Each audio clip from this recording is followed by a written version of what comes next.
నువ్వు బతికే ఉన్నావు కదా, నువ్వు బతికే ఉన్నావు కదా అంటున్నారండి నన్ను. నేను బతుకున్నాననే కదండి ఇస్తానన్నా. నా పిల్లలు చిన్న చిన్న పిల్లలండి, ఇద్దరు, 6 సంవత్సరాల బాబు, 4 సంవత్సరాల పాప. మా ఆయన ఎలాగో అలా అయ్యారు. వాళ్ళ మీద కోపం వచ్చి మీకు చెప్పట్లా. నేను బ్లాగింగ్ చేస్తున్నాను. నేను రోజు నా జీవితంలో ఏమవుతుంది నేను అదే చెప్పాలనుకుంటున్నా, అదే చూపించాలనుకుంటున్నా, నేను చెప్పాను అంతే. నేను అస్సలాము అలైకుం, హాయ్ అండి అందరికీ. Welcome back to Hafizunnisa vlogs, another vlogs, my vlogs. ఇన్నిసార్లు చెప్తున్నాను అనుకుంటున్నారా? ఏదో చెప్పాలనిపించింది, చెప్పానండి.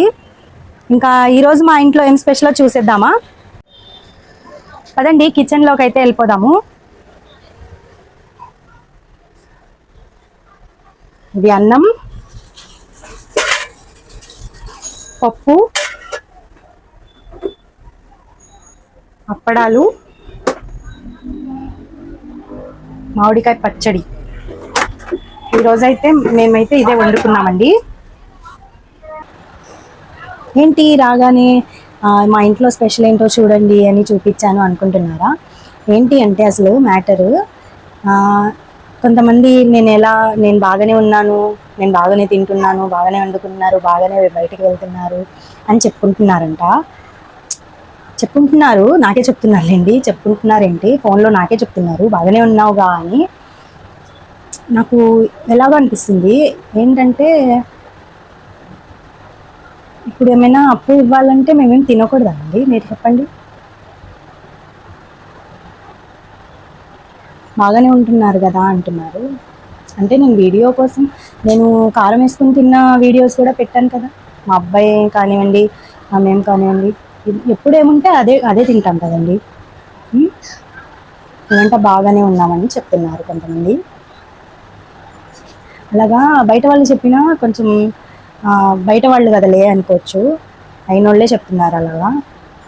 అదే మీకు చెప్పాను కదండి, నేను డోకరా తీసుకున్నా, దాని గురించి అందరికీ మళ్ళీ ఏమైందో చెప్తాను అని. అదే అప్పు ఇచ్చేస్తాను, ఎవరిది వాళ్ళకి అప్పు ఇచ్చేస్తాను, ఇచ్చేసిన తర్వాత చెప్తాను అని చెప్పాను కదా.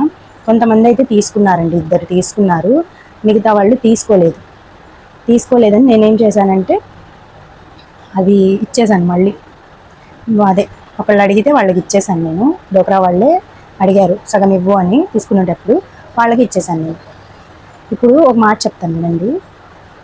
నేను మా ఆయన నేను తెచ్చినా ఒకటే కదా. అందుకని ఇప్పుడు మా ఆయన లేరు, నేను ఇస్తున్నా ఎంతో కొంత నాకున్నంత, ఏమంటారు హైసత్ ఏమో అంటారు, నాకున్న దాంట్లో నేను ఇస్తున్నా. ఇప్పుడు తీసుకోండి, తర్వాత మళ్ళీ ఏమైనా ఉంటే చూద్దాం అంటున్నా. నేను అసలు ఇవ్వను అనట్లేదు, ఇప్పుడు ఈ టైంలో నేను ఇస్తానని చెప్పట్లేదు. ఉన్న దాంట్లోనే ఇస్తాను, తర్వాత చూద్దాము అని చెప్తున్నాను. ఇప్పుడు ఇచ్చిందని అప్పుడు ఇవ్వలేనండి. ఉంటే తీసుకోకుండా మళ్ళీ ఎన్ని మాటలు అంటున్నారు. ఎలాగుందంటే నేను ఇచ్చి మాటలు అనిపించుకునేలాగుంది ఇది. నేనేమనుకున్నా అంటే ఎంతో కొంత ఇచ్చిన వాళ్ళు ఆనందపడతారు, ఎంతైనా ఇచ్చారులే అని ఆనందపడతారు, ఇంకా తర్వాత ఎక్కువ చెప్పుకోరేమి అని నేను ఇస్తే, ఇప్పుడు ఏం చేస్తున్నారు తెలుసా మనుషులు, అసలు 4-5 రోజుల నుంచి నాకు టార్చర్ ఫోన్లలో. ఏం చెప్పుకుంటాం, అమ్మ నాన్న ఉన్నారు కదా నీకు, నువ్వు తింటున్నావు కదా, నువ్వు బాగానే ఉంటున్నావు కదా, అది కదా ఇది కదా అంటున్నారు నాకు. మళ్ళీ ఇవన్నీ చెప్పుకోవాల్సి, అందరితో మీరందరూ నా సబ్స్క్రైబర్ ఫ్యామిలీ, అందుకని మీ అందరితో చెప్పుకుంటున్నాను. అది మొన్న 3 రోజులు వీడియో రాకపోవడానికి కారణం కూడా అదే. ఈ టెన్షన్స్లో ఉండి నాకు బీపీ లో అయిపోయి 2 రోజులు హాస్పిటల్కి వెళ్ళాను.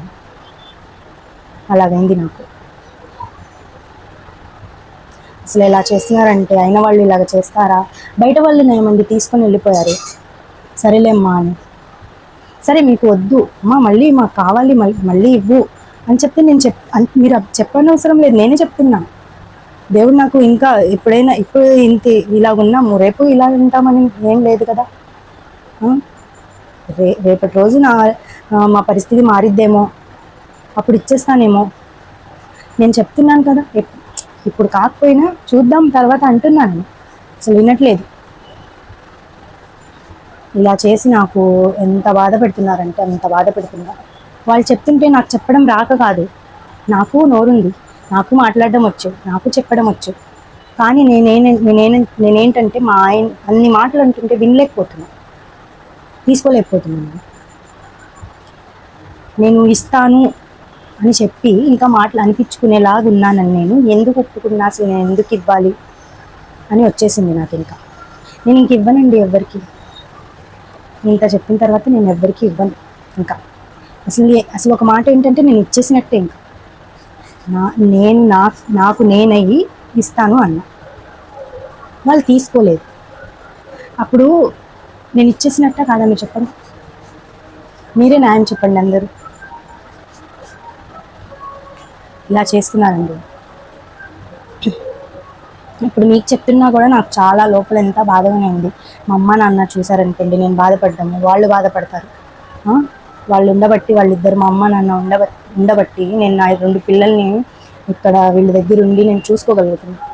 మా అమ్మ నాన్న ఉండబట్టి నాకు సంజాయించి ఇలాగా అని, నువ్వు అలాగుంటే నీకేమైనా అయిపోతే పిల్లల్ని ఎవరు చూసుకుంటారు, నువ్వు కూడా అలాగైపోతే ఏంటి పరిస్థితి అని నాకు సంజాయించడం వల్ల, వాళ్ళు ఉండి నాకు ధైర్యం చెప్పడం వల్ల నేను మీ ముందు ఇలా మాట్లాడగలుగుతున్నా. లేకపోతే నేను డిప్రెషన్లోకి వెళ్ళిపోయి హెల్త్ ఎంత పాడైందంటే, ఇంకా అలాగే నేను ఇంకో 2 రోజులు ఉంటే నేను చచ్చిపోయేదాన్ని. అలాగైన దాన్ని మా అమ్మ నాన్న నన్ను ఇలా కూర్చోబెట్టారు. వాళ్ళు ఉండబట్టి. మనుషులు నీకు వాళ్ళైనా ఉన్నారు కదా అంటున్నారు, వాళ్ళు ఉన్నారు కదా అంటున్నారు. అసలు ఏంటో మనుషులు, అసలు ఇలాంటి మనుషులు కూడా ఉంటారా అని నాకు షాక్ లాగా ఒక తగిలింది అనుకోండి. ఇంకా అది కూడా బయట వాళ్ళు కాదు, అయిన వాళ్ళే. ఇలాగ మొన్న 3 రోజులు జరిగింది ఇదే. దీనివల్ల నాకు చాలా ఇబ్బంది. అసలు ఎన్ని మాటలు ఫోన్లు చేస్తుంటే ఇంకా ఎత్తట్లేదు ఫోన్లు, మళ్ళీ వేరే వాళ్ళతో చేపించి వాళ్ళతో కూడా మాట్లాడిపిస్తున్నారు. మా వాళ్ళు ఏమంటున్నారంటే, నువ్వు గట్టిగా మాట్లాడవేంటి అంటున్నారు. వాళ్ళు మాట్లాడే మాటలకి నాకు మాటలు రావట్లా. నేను వీళ్ళకి ఇస్తున్నారు, నువ్వు బాగా తింటున్నావు, నువ్వు బాగానే ఉంటున్నావు, నువ్వు బాగానే తిరుగుతున్నావు అని. అదే కాదు నాకు చెప్తున్నారు, నువ్వు బతికే ఉన్నావు కదా అంటున్నారండి నన్ను. నేను బతుకున్నాననే కదండి ఇస్తానన్నా. నా పిల్లలు చిన్న పిల్లలండి, ఇద్దరు. 6 సంవత్సరాల బాబు, 4 సంవత్సరాల పాప. మా ఆయన ఎలాగో అలా అయ్యారు. ఇప్పుడంటే నేను చచ్చిపోవాలంట. నువ్వు బతికే ఉన్నావు కదా అంటున్నారు.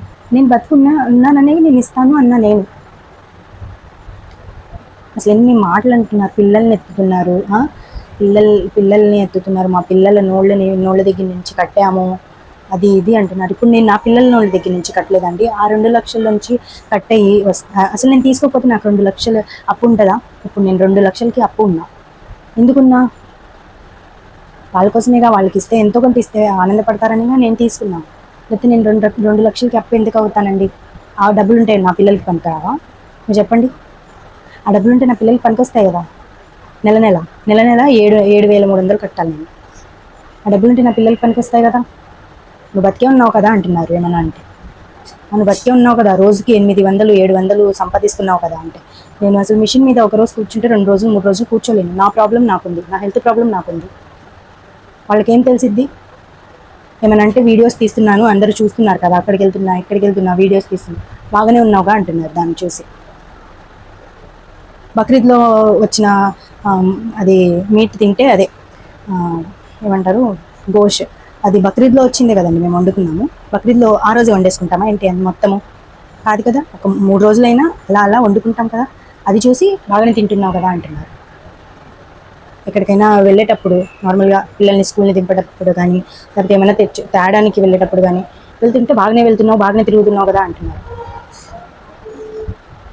ఆయన లేరు కదా, నేను కట్టానంటున్నాను కదా అంటే, నువ్వు బతికే ఉన్నావు కదమ్మా, నువ్వు బతికే ఉన్నావు కదా, కడుపు అన్నం తింటున్నావా, ఏం తింటున్నావు, అసలు అన్నమే నాకు తింటున్నావు అంటున్నారండి నాకు. అసలు అవన్నీ చెప్పాల్సిన మాటలేనండి నాకు. మీరు ఒక మాట చెప్పండి.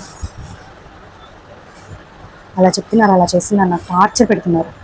అసలు బతుకున్నా అంటే నేను బతుకుండొద్దా అండి? నేను బతుకుండొద్దా? నా పిల్లల్ని ఎవరు చూస్తారు మళ్ళీ నేను చచ్చిపోతే? అలా చేస్తున్నారండి వీళ్ళు, టార్చర్ చేస్తున్నారు నాకు అన్నట్టు ఉంటుంది. కానీ మాట ఏం తిప్పి వాళ్ళకి చెప్పలేకపోతున్నాను.